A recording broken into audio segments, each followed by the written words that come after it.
I'm going to provide a brief update on the ongoing work on the development of a list of union reference dates and frequency of PSUR submissions. And it's important that this presentation is considered in the context of the earlier discussions, the opening remarks on prioritisations, and also the presentation on the development of guidance on transitional measures. Next slide, please. So the legal basis is provided in Article 107C, paragraph 4 and 7 of Directive 2010/84/EU and Article 26G of the regulation. And this provides for the fact that the agency shall make public a list of union reference dates and frequency of submission of periodic safety update reports by means of the European Medicines web portal. So the legal basis is clear. Next slide, please. Following on from this, our interpretation is that the URD list will include a comprehensive list of active substances and combinations of active substances for which PSUR shall be submitted as determined by the CHMP or the coordination group after consultation of the PRAC. And the key orientation here is that the list would be comprehensive. Following on from that, and in the context that it would be a comprehensive list, it's important to note that the submission frequency defined on the list will overrule any condition laid down in the marketing authorisation of the products concerned, and also the standard submission frequency in accordance with Article 107C, paragraph 2 of the directive. Next slide, please. So just to clarify what this would mean for medicinal products for which marketing authorisations had been granted before July 2012.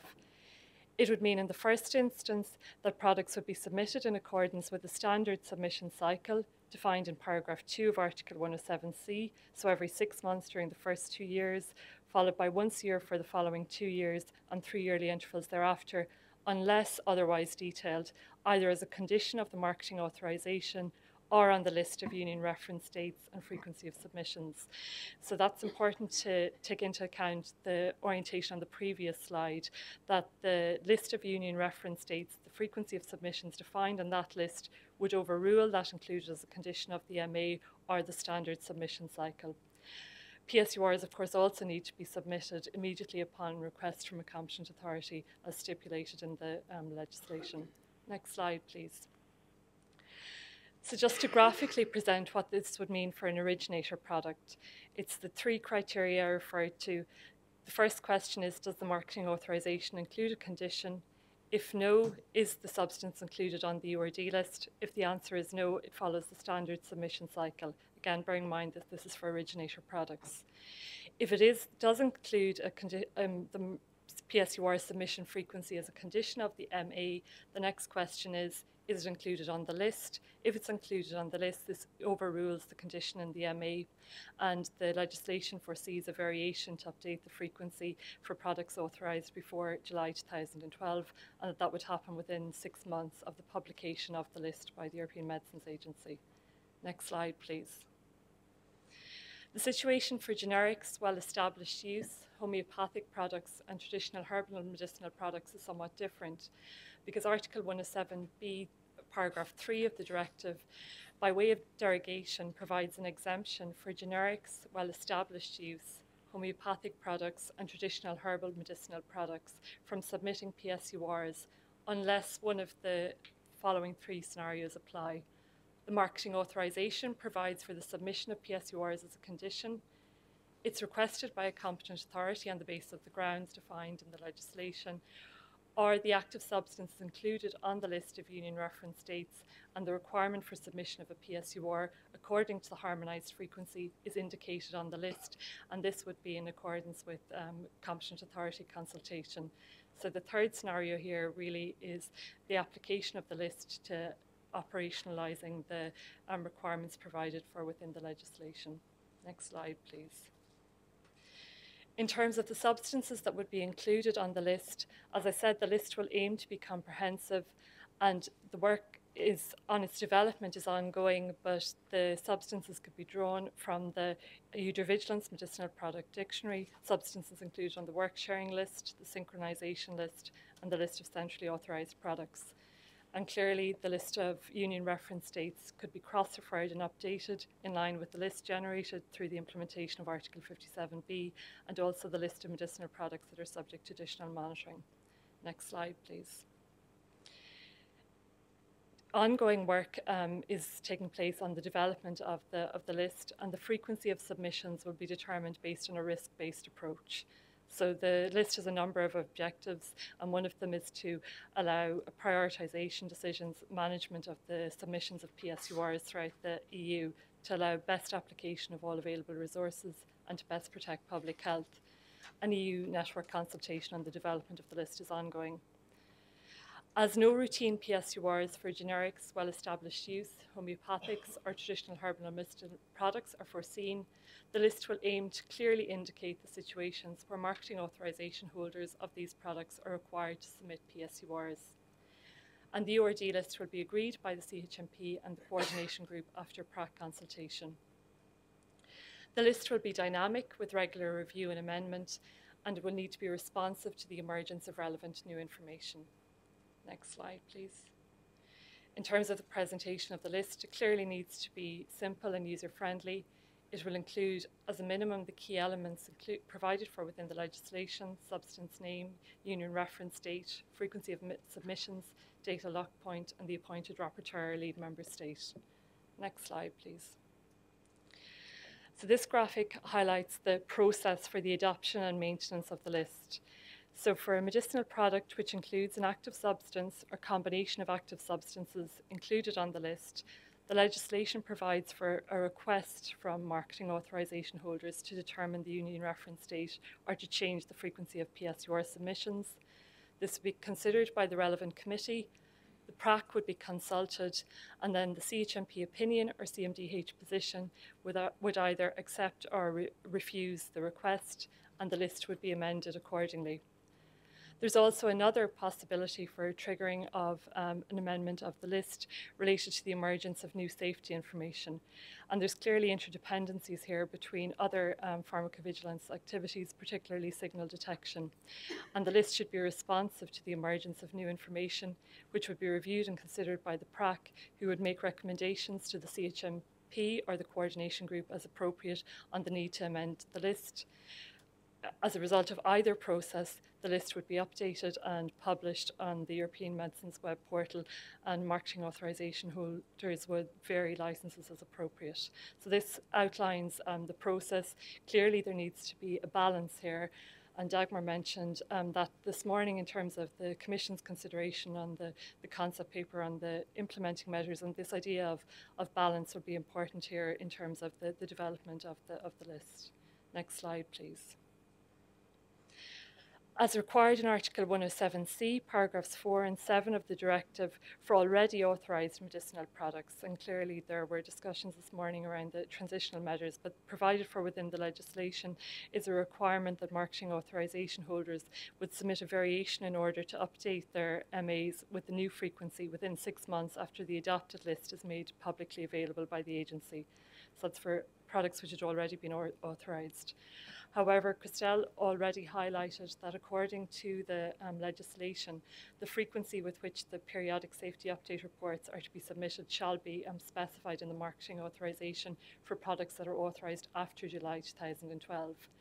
And we fully appreciate that the application of the list is relevant in this context, and options to take account of this requirement are being explored, and we will update you as soon as proposals are mature. We're aware of the issue and working on it. Next slide, please. At the end of the transitional period and following audit, the EMA Management Board will announce a functional PSUR repository, and at this stage discussions are ongoing within the EU network, but at this point stepwise implementation of associated deliverables has been proposed, with phase 1 seeing centralised electronic submissions and phase 2 the implementation of the electronic format, and we will continue to update you as proposals are developed. Next slide, please. So in terms of consultation, at the moment the EU regulatory network is being consulted to guide the development of the URD list. Public consultation is also foreseen on a draft union reference date list, And also another layer of detail will be provided in GVP. The GVP module on PSURs has been drafted, is mature and is on target for publication in end of January, early February, as colleagues mentioned this morning. And stakeholders will continue to be updated as work in this area evolves. I think that's it. And I'd welcome any questions. Thanks very much, Ulva. I've got a feeling there'll be a lot of questions. Please, go ahead, kick off. Sorry, Fiona Jansen, R&D on behalf of EPIA. Can I just clarify, did you say that after the publication of the list, MA holders are going to have to submit a variation to change their schedule of frequency of PSURs if they're on that list? The legislation foresees that for products authorised prior to July 2012, that 6 months after the publication of the list, that licences would be updated where the frequency of PSUR submissions are included as a condition of the marketing authorisation. That is what's envisaged in the legislation for products authorised pre-July 2012. And would that be a Type 1A? I think discussions are ongoing on that, but it's something that has been noted and has been actively discussed. Thank you. I think we would like to achieve that it be a 1A, yes, because given that this is implementation of something that's already been decided by the regulators, regulatory scrutiny should not be necessary, but that final decision hasn't been taken yet, I think it would be fair to say. I can see a few people hovering. Is that hovering yes or hovering no? Barry Arnold, FPA? Yes, Barry Arnold, FPA. Perhaps a simple question, but I just, again, need to be clear in my mind. If a active substance is not on the list, does that mean PSURs are not required? No. So first of all, we're considering the scenario for products authorised before July 2012. And there are three scenarios. One, it's included as a condition of the MA. It follows that condition if it isn't included on the list, or otherwise, if it's not included on the list, it follows the standard submission frequency provided for in paragraph 2 of Article 107B, so the standard submission. Also, it's probably clear to everyone, but it only applies to medicinal products authorised in more than one member state. If I may then follow that up with a point of clarification. As I recall, the legislation indicated that the requirement for PSURs would also be risk-based, not just the frequency. So how will a marketing authorisation holder know that they do not need to produce PSURs for their particular product? I think one of the key orientations, and it's an important point to clarify, is that the list intends to be comprehensive. So by making the list comprehensive, we can very effectively, we hope, apply a risk-based approach. So the intention is it will be a comprehensive list, and the requirement for PSUR submissions would be driven by this risk-based approach. So the list would be comprehensive in terms of including active substances included in products authorised in more than one member state, but the PSUR submission frequency would be determined on the basis of a risk-based approach. Maybe just to add to that, because it's this morning I can't remember what the topic was now, but I said that's not revolution, it's evolution. On PSURs, I think it's quite close to revolution. And we're going from a situation where we've got routine PSURs for everything, where there's an enormous burden because, if you like, the needle in the haystack issue and flooding of regulatory authorities with these documents. They're not necessarily hugely or routinely adding to public health protection. In contrast, as you point out, we're going to have a risk-based approach where we won't have routine PSURs for generics, well-established use, registered herbals and homeopathics, etc. But those can always be demanded, and it feel like it's going from a routine to a for cause, if you like. And now, with revolution, there's always the opportunity for chaos. And one of the reasons that we within the project team have taken the orientation, as Ulva has repeated, to try and have a comprehensive list is that without a comprehensive list, particularly given that PSURs for products that are on more than one market will, at least theoretically, all come through the European Medicines Agency. We won't have any predictability of what's coming in when unless we try and control it. And the only legal way to control it is via this famous list that Ulva's outlined.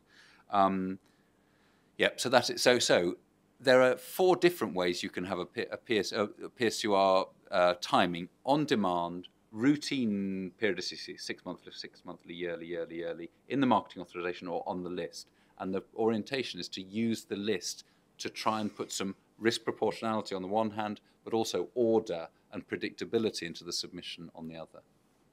But it's quite challenging, and that's why we've emphasised in the presentation the fact that we're going to have to consult on the list, that we're already in consultation with the member states, both on the frequency that a PSUR might need to be submitted, on how we define substances. Are we going to be granular or less granular, in terms of for which substances there may be a public health driver for having generics also submitted, etc. And that discussion is ongoing. Please. Angelika Joos, MSD. May I please go back for clarification for this variations submission? Because I think I heard that the list actually overrides anything what is in the marketing authorization. So if we would publish the new dates or something on the list, would that not be sufficient to make it legally binding? For products that are authorised after July 2012, we're very cognizant of the requirement in the legislation that the submission frequency is a condition of the marketing authorisation.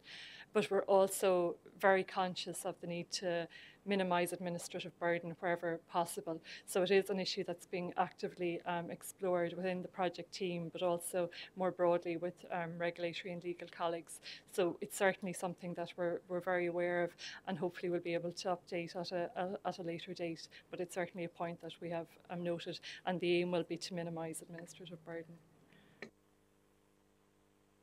Val Simmons? Yeah, I think I'm probably being thick.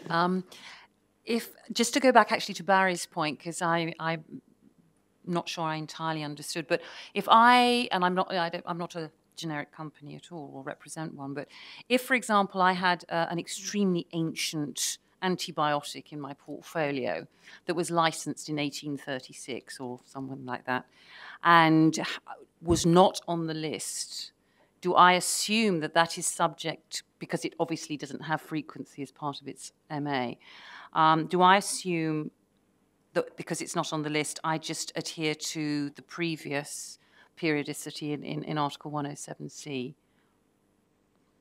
Yes, the answer is if it's not included on the list, it follows the standard submission frequency. But as Peter also emphasised, our intention is to manage the submissions of PSURs within the network. They're essentially for a cause. We want to receive them for a purpose. So our intention is to control them by making the list as exhaustive as possible. That's the intention. Little subtlety, which was implicit but not explicit in your question, Val. Very, very, very old products can still be innovator products. Yes? No, but I think just for the sake of the other colleagues, so the exemption from routine, keyword routine PSURs, is based on the legal basis upon which they were authorised. So even if a product has been on the market since 1430, whatever you said, if it was the innovator product, in other words, did not come through the generic route, or a well-established, etc., it still is then caught by routine PSUR reporting, as Ulva said. And so that's exactly why we want to manage the submission to have a more risk-based, proportionate approach based on this list. That's very helpful, thank you.